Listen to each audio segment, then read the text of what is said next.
ഗുരുതരമായി പരിക്കേറ്റ രോഗിയുമായി പോയ ആംബുലൻസിന് മാർഗതടസ്സമുണ്ടാക്കി കാർ യാത്രികൻ.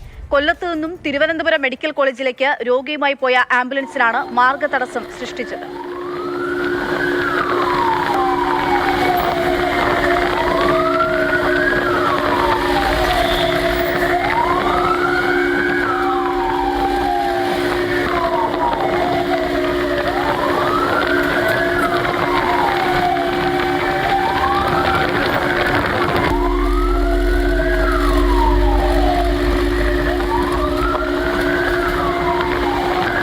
കണ്ണൻ നായർ വിവരങ്ങളുമായി ചേരുകയാണ്. കണ്ണൻ, വീതിയുള്ള റോഡാണ്. ഇനി കാറിൽ പോകുന്ന ആൾക്കും എന്ത് അത്യാവശ്യമുണ്ടെങ്കിൽ പോലും കടന്നു പോകാൻ സാധിക്കും. സാധാരണഗതിയിൽ ആംബുലൻസ് കണ്ടാൽ മാറിക്കൊടുക്കുക എന്നുള്ളത് ഒരു ബേസിക് മര്യാദയുടെ മനുഷ്യത്വത്തിന്റെ ഒക്കെ ഭാഗമാണെന്നുള്ളതാണ്. അതിനെതിരെ നടപടി ഉൾപ്പെടെ സ്വീകരിക്കാനാകുന്നതുമാണ്.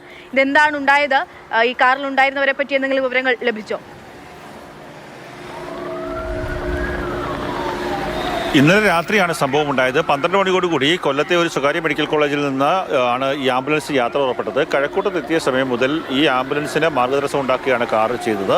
ആദ്യം ആംബുലൻസ് കഴക്കൂട്ടത്ത് അല്പം സ്ലോ ചെയ്ത സമയത്ത് ആംബുലൻസിനെ മറികടന്ന് കാർ മുന്നോട്ട് പോകുന്നു. സ്വാഭാവികമായും എന്തെങ്കിലും തിരക്കുള്ള ആളാണെങ്കിൽ വേഗത്തിൽ ഓടിച്ചു പോകാവുന്നതാണ്. വീതി കൂടിയ റോഡാണ്.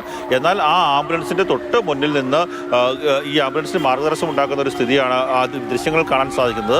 ഈ കാറിൻ്റെ തൊട്ട് ഫ്രണ്ടിൽ പോകുന്ന വാഹനങ്ങൾ തന്നെ ഒരു സൈഡ് ചേർത്ത് നിർത്തുന്നുണ്ട്. എന്നാൽ ആ സൈഡ് ചേർത്ത് നിർത്തുന്ന വാഹനങ്ങളെ കടന്ന് മുന്നോട്ട് പോകുന്ന ഒരു അവസ്ഥയാണ് ദൃശ്യങ്ങളിൽ നമുക്ക് കാണാൻ സാധിക്കുന്നത്. കാർ ഡ്രൈവറുടെ ഒരു അശ്രദ്ധ ഏതാണ്ട് 7 കിലോമീറ്ററോളമാണ് ഈ ആംബുലൻസിന് മാർഗതടസ്സം ഉണ്ടാക്കിയത്.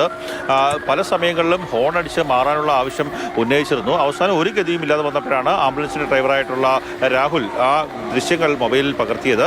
അതുകൊണ്ടാണ് നമുക്ക് ഇത്തരത്തിലുള്ള ഒരു ഗതാഗത നിയമ ലംഘനം അല്ലെങ്കിൽ ഈ ആംബുലൻസിന് മാർഗതടസ്സം ഉണ്ടാക്കിയതിനെ കുറിച്ചുള്ള കാര്യങ്ങൾ മനസ്സിലാക്കുവാനും സാധിച്ചത്. ഗുരുതരമായി പരിക്കേറ്റ ഒരു രോഗിയാണ്.